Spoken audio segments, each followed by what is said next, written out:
أعوذ بالله من الشيطان الرجيم بسم الله الرحمن الرحيم ولا تقولوا لمن يقتل في سبيل الله أموات بل أحياء ولكن لا تشعرون ولنبلونكم بشيء من الخوف والجوع ونقص من الأموال والأنفس والثمرات وبشر الصابرين الذين إذا أصابتهم مصيبة قالوا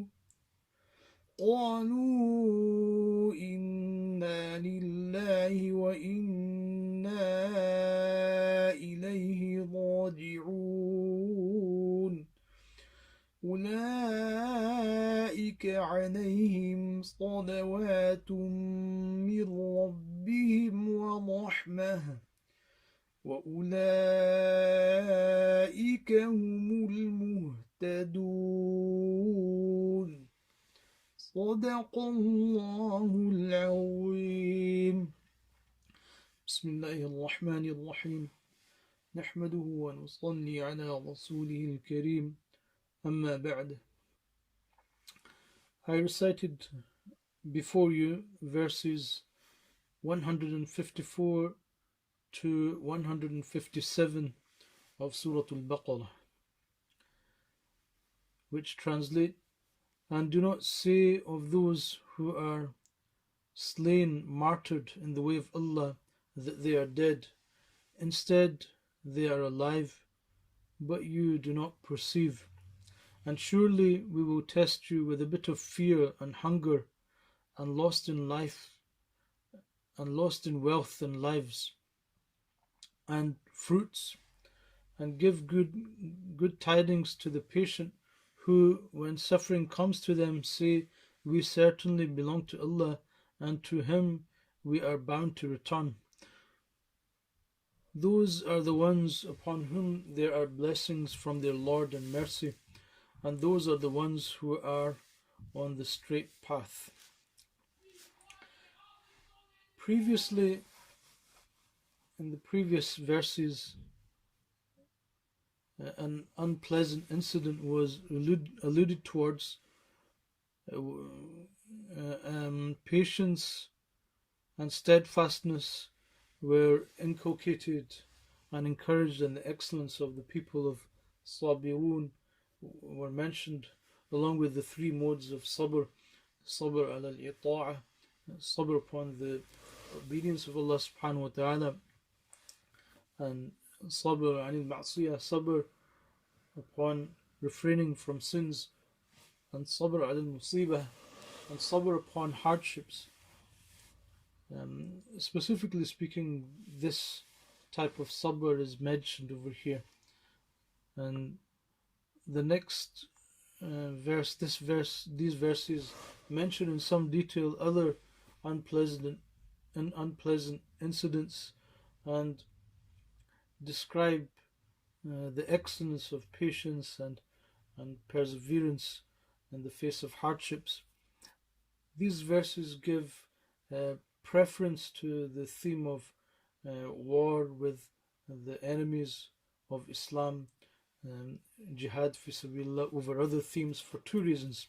Firstly, the sacrifice of life is the grand sacrifice. This is the greatest sacrifice of anything that one can make. Whoever is steadfast and endures this loss, the loss of life, with sabr, with patience, undoubtedly he'll learn to be patient upon losses of a lesser magnitude. Secondly, it is relevant to the situation too, as was the case of the previous verse that was mentioned in the previous discourse, that regarding those that objected towards on the orientation of the Kaaba. Um, similarly, um, similarly, this is relevant to this situation in a way as well, and the first of all, um, one has to understand that, and according to our Deen of Islam, the dead person is given some kind of a new life in Barzakh, which is known as Hayati Barzakh, the life of Barzakh. Barzakh means barrier, the barrier between the worldly life and the hereafter. And this develops in him a sensitivity to punishment and reward. Regardless of whether one is a believer or a disbeliever, righteous or evil, the taste of the life of Barzakh is given to everybody. However, this life, the Barzakhi life, has many categories. One of them is for the general common people, while others are for those that are more virtuous, the Shuhada and the Anbiya alayhim salatu wassalam. And the latter ones vary in their degree of excellence. Over here, with relevance to the Ayat Karima, the one who dies in the cause of Allah subhanahu wa ta'ala is a shaheed, is a martyr. And although it is correct in terms of the worldly life, and you may even be allowed to call them dead, or someone that has passed away. At the same time, we are forbidden to regard their death like that of the death of ordinary people. Although life in the Barzakh is given to everybody, which gives one perception of reward and punishment, but the Shuhada in the Barzakh, their life is of a richer quality and is a different quality from those of the general public. The distinction a shaheed has over others in Barzakh is that, in effect, with regards to the sensitivity of life, his perception is that of a deeper and richer one. For instance, let's take the example of our own bodies. The life sensation that is present in the fingertips is much sharper and far more sensitive than that of the heels. And the effect of the finer life quality of a shaheed in Barzakh reaches his physical body as well, whereas ordinarily bodies remain unaffected. Consequently, a shaheed's body does not waste away, decay, or mingle with dust. On the contrary, it retains its freshness and a semblance of being alive too. This is endorsed by a hadith and observation as well. They are therefore reported as living, as is mentioned in the Ayat Karima, بل أحياء عند ربهم, as is mentioned in the Quran Kareem, that they are alive, and we are forbidden to call them dead because of the fact that their life is unlike the life of the general public in the Barzakh. However, for worldly purposes, they are treated at par with the dead. So in this sense, to call them dead is allowed and permissible. Their properties, their properties are divided in inheritance. Their wives are free to remarry. The lives of the prophets, the Anbiya and Barzakh, have a deeper distinction. They have a even finer and keener sensitivity, life sensitivity, than that of the Shuhada. Their quality of life is richer and deeper. And Barzakh, their bodies retain their full their life quality. And in many ways, in some ways, its manifestation extends to this life as well. The properties of the Anbiya are not divided, so this is um, specific to the Anbiya, and their wives cannot again remarry. The more strong in the retention of this life quality are the prophets. Then the next category are the shuhada, then the ordinary human beings.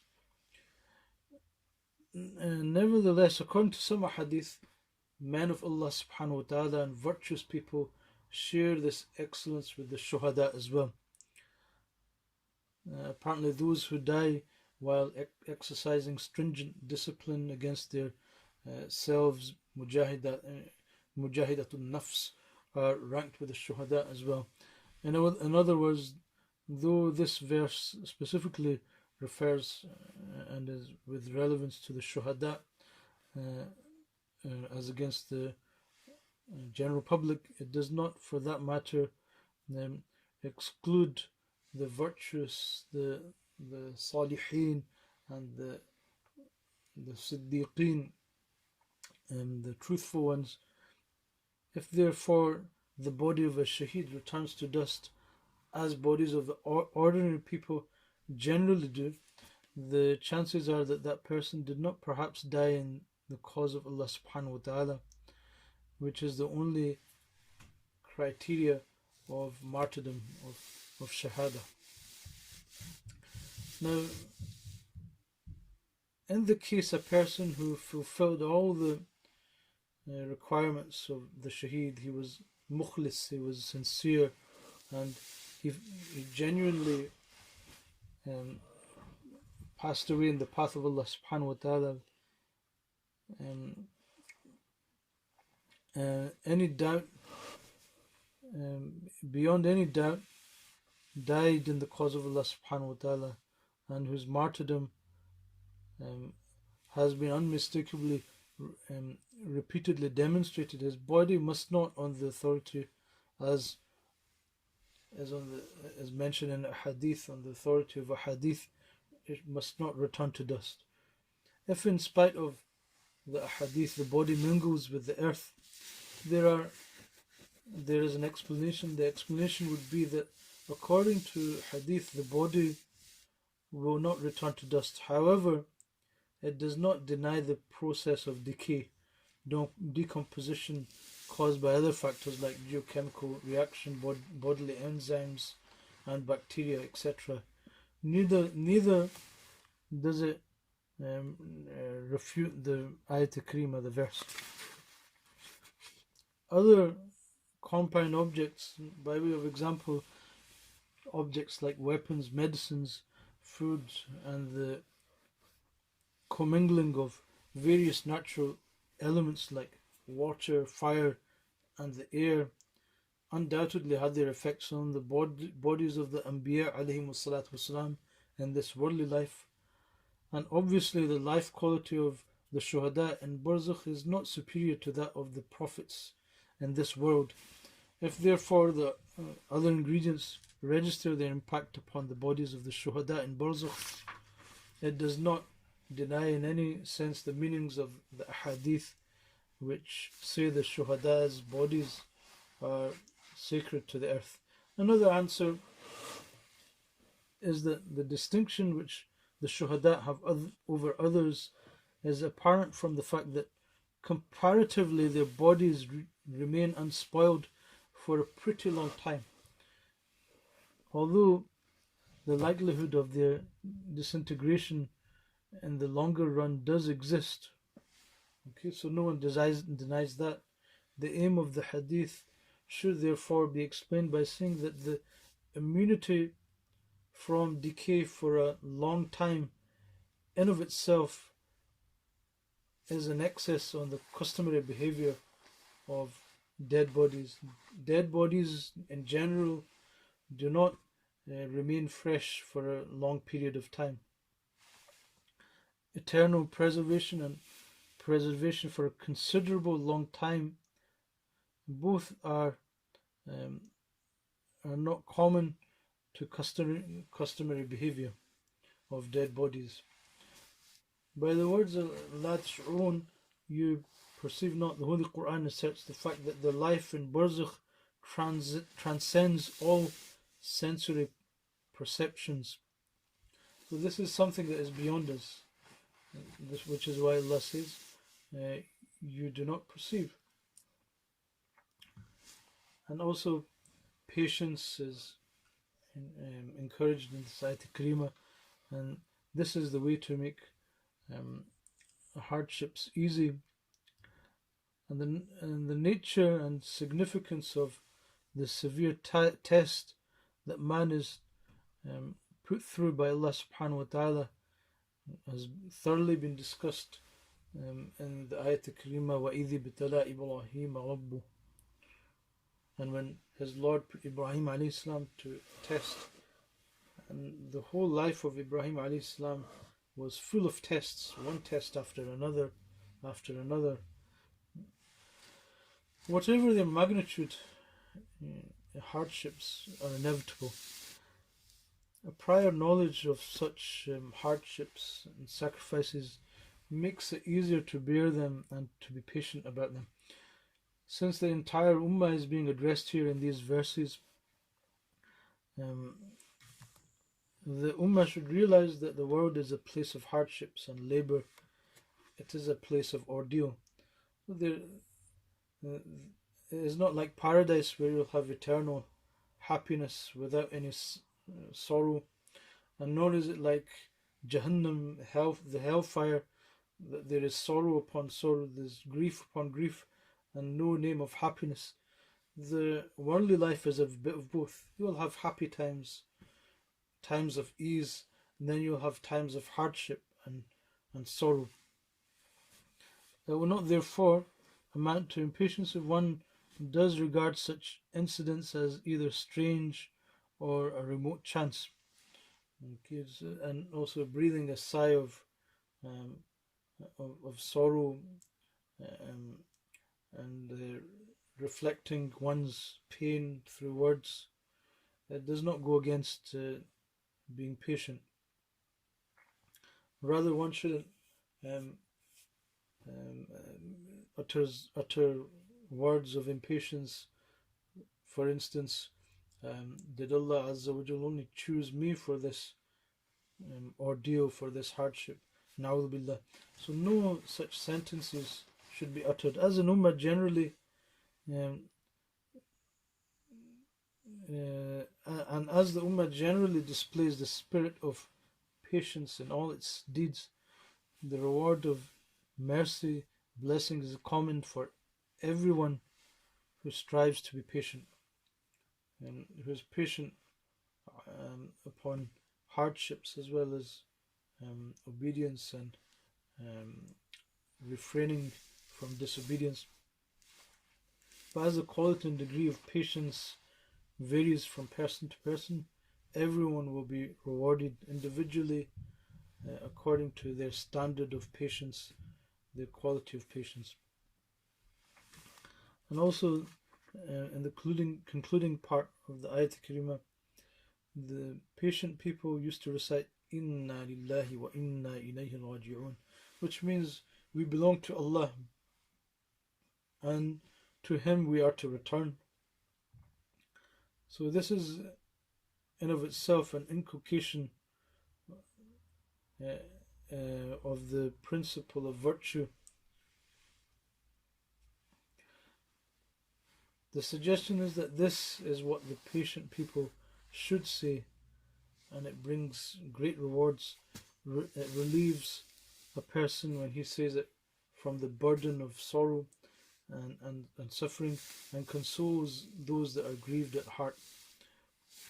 So may Allah subhanahu wa ta'ala grant us the tawfiq, especially in these testing times, to be patient, and to grant us, may Allah subhanahu wa ta'ala grant us sabrun jameel, especially those that have loved ones that have passed away.